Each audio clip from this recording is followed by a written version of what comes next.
তোমার মানে বাবার মতো নিশ্চয় হয় তোমার দিকে একটু দেখো ভালোর জন্য না খোঁজখবর নেওয়ার জন্য তুমি কি পড়ালেখা করো কোন ক্লাস পর্যন্ত ইন্টারমিডিয়েট পরীক্ষা দিবে না অন্য ফার্স্ট ইয়ার মানে ইন্টারমিডিয়েট ফার্স্ট ইয়ার আর্টসে না সায়েন্সে কমার্সে ভালো সাবজেক্ট আচ্ছা তোমার নাম কি মারুফা মানে তোমার বয়স কত 21 কিন্তু বিবাহের বয়স হয়ে গেছে আচ্ছা তুমি যে এখানে আসছো এখন তোমার আব্বা আম্মা এই ঘটনাটা জানে কি জানে এখন মনে করো যে ওনারা তো আসলে এখানে একটা বসিয়ে একটা সমাধান করা যায় এটা ভালোর জন্য বলছি তারা আসতেছে না কেন আসবে কবে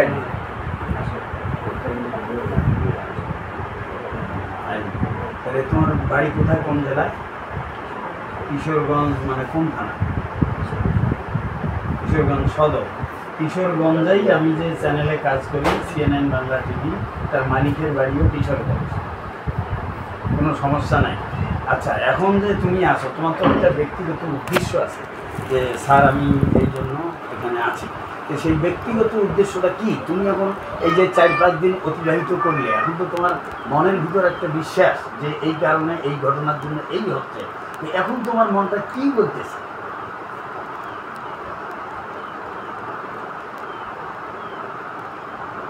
এখন তো তুমি আসার পর থেকে কি ছেলেকে দেখেছো ওখানে ছেলে যে নাই এখন তোমার মনটা কি বলতেছে ছেলে কেন নাই সেটা তোমাকে তো উত্তরটা খুঁজে বের করতে হবে ঠিক আছে না তুমি এখানে আছো এটা ঠিক আছে ছেলে আসতে বাধ্য কিন্তু এমন কিছু তো ঘটনা জানতে হবে ছেলেটা কীভাবে আসবে কীভাবে না আসবে এটা তো একটা কথাবার্তা বলতে হবে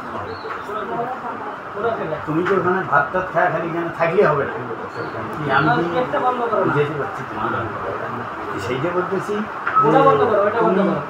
এই ছেলেটার ব্যাপারে কি জানো কতটুকু জানো এইটা একটু কম দয়া করি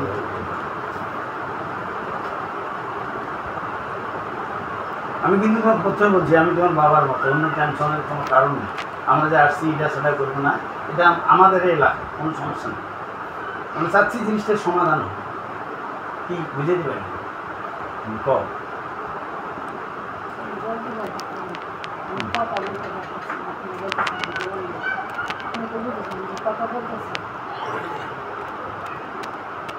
আমরা প্রশাসনের কাছে শুনলাম তুমি নাকি জাতি ধরছিলে যাওয়ার পরে আবার বাস থেকে পড়ে গেছিলে তারপরে অসুস্থ হয়ে আবার মেডিকেলে গেছিলে তোমাকে আবার এই কাজটা কে করলো কিন্তু একটা শিক্ষিত মানুষ তো বাস থেকে আবার পড়ে গেলে কীভাবে কেন এই কাজটা করলো আমরা তত্ত্বপত্র নিলাম এখন সিনিয়র মানুষ তো ওই জন্য তোমার ছেলে বেশি বলতে হবে না এখন তোমার চাওয়া পাওয়াটা ছেলে বলবো না এখন তুমি এটা সমাধান চাচ্ছ না দেশের বাড়ি ফিরে যেতে চাচ্ছ না এখানে থাকবে যে না আমার বিয়ে শাদী না হওয়া পর্যন্ত আমি এখানে অবস্থান করব আমি থাকবো সেইটা চাচ্ছ এইটুকু ফেলবো যাবা না আচ্ছা তাহলে এখানে থেকে কী করবে না ওই ছেলেকেই বিয়ে করবে এটাই তো ঠিক আছে আচ্ছা যদি এইটা হয় এখন ছেলে যদি 10 বছর এখানে না আসে কথার কথা তাহলে ছেলেটার ব্যাপারে তোমার মন্তব্য করা লাগবে না তাহলে তুমি কী করবে মনে করো তুমি একটা শিক্ষিত বয়স্ক 20 বছর হয়েছে তোমার বয়স সব ঠিক আছে এখন ছেলেটা 1 বছর পরে আসবে তো এই যে দীর্ঘমেয়াদী টাইমকে তোমার তো একটা সমাধানের লক্ষ্যে এখানে একটা সেটিং কন্ডিশনে থাকতে হবে সেইটা কী করবে ধরে নিলে মেয়েরা ছেলেটাকে পালাই গেছে এখন তো তোমাকে তো সেটা উদ্ধার করতে হবে বা এই জন্যই তুমি কী চাচ্ছ যে একটা সমাধান এই যে কোনো ছলে বলে কৌশলে একটা সমাধান হয়ে যায় এটা কি তুমি চাচ্ছ না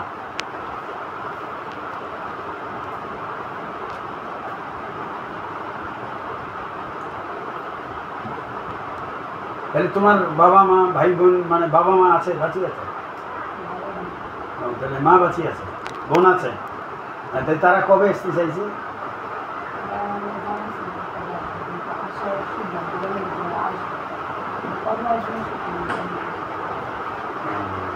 আচ্ছা, এখন যদি তুমি যে এখানে আসো, আমরা যদি এখন সব কিছু রেডি করে নিয়ে একটা তোমার ভালোর জন্য একটা নিউজ করে দিই, প্রশাসন গোটা বাংলাদেশ জানুক যে আমি এইরকম একটা বিপদে আছি, তো সেইটা কি তুমি চাও কি চাও না? সেটা চাও না? আচ্ছা, যদি না চাও নিউজ হোক, তাহলে তো তোমার খুব ভালো কথা বলছো, তাহলে তো একটা সমাধানে আসতে হবে তোমার। আমরা নিউজ করলাম না, আমি তোমার বাবার মতো আমরা নিউজ করলাম না, কিন্তু একটা সমাধানের কি লক্ষণ সেইটা তুমি কো, আমি চলে যাই, তোমার সাথে বেশি কথা বলবো না। থাকো, এরা খুব ভালো মানুষ, এদের এখানে তুমি থাকো, কোনো চিন্তা নেই, সেটা তোমাকে বাধা দেবো না। কিন্তু আমার যেটা চিন্তা, একটা মিডিয়া ব্যক্তিত্ব, নিজে একজন অধ্যাপক হয়ে আমার যেটা চিন্তা, সেই চিন্তাটা হচ্ছে এরকম যে তুমি যে লং টাইম এখানে আছো, 5 দিন 7 দিন আছো, আরও হয়তো 5 মাস 6 মাসও থাকতে পারো, বা 1 ঘন্টাও থাকতে পারো, তো এর মধ্যে একটা তো সমাধান থাকতে হবে যে এদের একটা মতামত যে হ্যাঁ তারা আমাকে মানিয়ে নিল, চিন্তা নাই, ছেলেটা আসবে আমার সঙ্গে মিট হবে, ওকে হলো। কিন্তু তুমি যে এখন একাই আসো, এই যে একটা তো নিরাপত্তা, হয়তো বা একটা প্রহসনমূলক বা একটা অত্যাচারমূলক যে কোনো ঘটনা, তোমার জন্য এই বাড়িতে এই এলাকাটার আর ঘুম নেই, কারণ এই যে আমাদেরও ঘুম নেই, আমরা আসছি, তোমার তো একটা ভালো পজিশনে নিরাপত্তা দিতে হবে, সেইটার ব্যাপারে তুমি কী বল?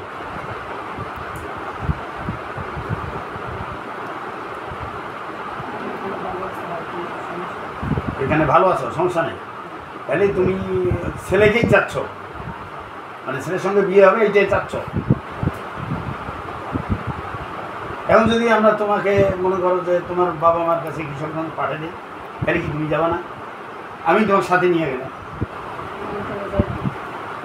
যাবে না? তুমি যে যাবে না, তাহলে কিন্তু গার্জিয়ান লাগবে, না যাওয়ার কারণটা তো সমাধান। কল দিছিলে, তুমি কল দিছিলে,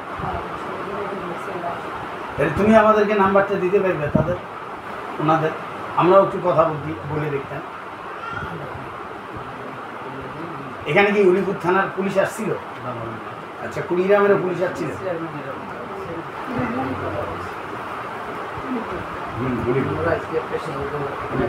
তারা কি বলি গেছে?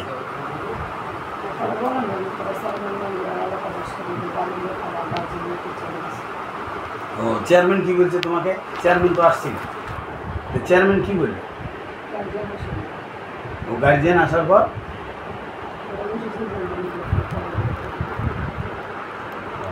তাহলে এখন তোমার গার্জিয়ান আসার পর যদি একটা এমন সিদ্ধান্ত হয় যে ঠিক আছে আমার মেয়েটা ভালো আছে, খুব মান সম্মান ইজ্জতের সহিত আছে, তা এখন চলো, এখন যদি ছেলের আমাদের এই ঘটনা, চলো আগে আমরা বাড়ি যাই, তারপরে ছেলের সঙ্গে যোগাযোগ করিয়া তোমার সেটা সেট করি দেবো, সেটা তখন কেমন হবে? তুমি সেটা কী করো?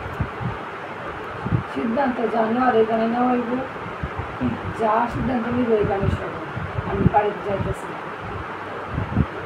তাহলে যদি তোমার মরণও হয় তুমি এখান থেকে নড়বে না? আচ্ছা, তাহলে তুমি যে ছেলের সঙ্গে বা যে ছেলের জন্য বসিয়েছ তার নাম কি? হ্যাঁ, এনামুল হক। তার বাবার নাম আব্দুল সালাম। তাহলে তুমি এই ঠিকানাটা পাইলে কীভাবে? তোমার মানুষ এখানে আনলো না তুমি নিজেই এসছো? মানে তাহলে পূর্ণাঙ্গ ঠিকানাটা কার কাছে পাইছো? কতদিন থেকে সম্পর্ক ছিল? 1 বছর। তাহলে এর যে ডকুমেন্ট বা এই যে 1 বছর থেকে প্রেম করছো, তার যে ঠিকানা এই সেই বা মোবাইলের মেসেজ বা হোয়াটসঅ্যাপের কন্ডিশন, এগুলো সব ঠিক আছে তো? আমি কিন্তু তোমাকে প্রথম বলছি, তোমার বাবা হিসেবে কথা বলতেছি, তোমার এগুলো কিছুই হবে না, জাস্ট যাতে জিনিসটা সমাধান হয় সেই জন্য আমি এখানে পা দিছি, নাহলে এগুলো তো আসি না আমি।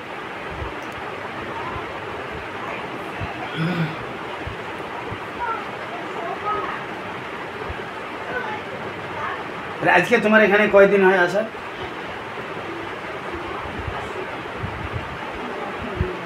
8-9 দিন তো হবে। তাহলে চিন্তা করো, আমি যে কথাটা বারবার বলতেছি যে তোমার নিরাপত্তার জন্য মনটা খাইতেছে, হয়তো তুমি বিশ্বাস নাও করতে পারো, যার জন্য আমি কুড়িগ্রাম থেকে ছুটি এসেছিলাম। এই যে গোটা বাংলাদেশের যে সমস্যা রাজনৈতিক, এগুলো না করেই চলে এসেছি। আমার আরও অনেক ক্যামেরাম্যান আসছে, তাদেরকে বাধা করলাম যে মেয়ে এখন বয়স কত কি জানি না, সে হয়তো আমার মেয়ের মতো বা মেয়ের থেকেও ছোটো হতে পারে, তা তোমরা কেউ যাইও না। আমার যে ছেলেটা বিশ্বাসী তাকে নিয়ে আসছে, আমার এখানে অনেক ছাত্র আছে, স্যার আছে, কোনো টেনশন নেই।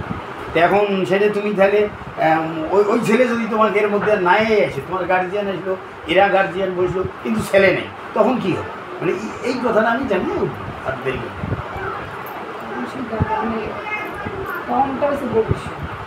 আমি এখন জানি না যে কী হবে না হবে, ঠিক আছে, কিন্তু আমার থেকে লোক এসে আমার শুনে আমি পাল্টান কথা বলতে পারছি, বুঝতেছি যে কথা বলতে পারতেছি, আমি কথা বলতে খুব কষ্ট হচ্ছে। আচ্ছা ঠিক আছে রে বাবা, এখন তাহলে তোমার যে কথা বললেন সময় নিলাম এর জন্য পোষা হইও না। মেয়ে যেমন বাবা ক্ষমা করে এরকম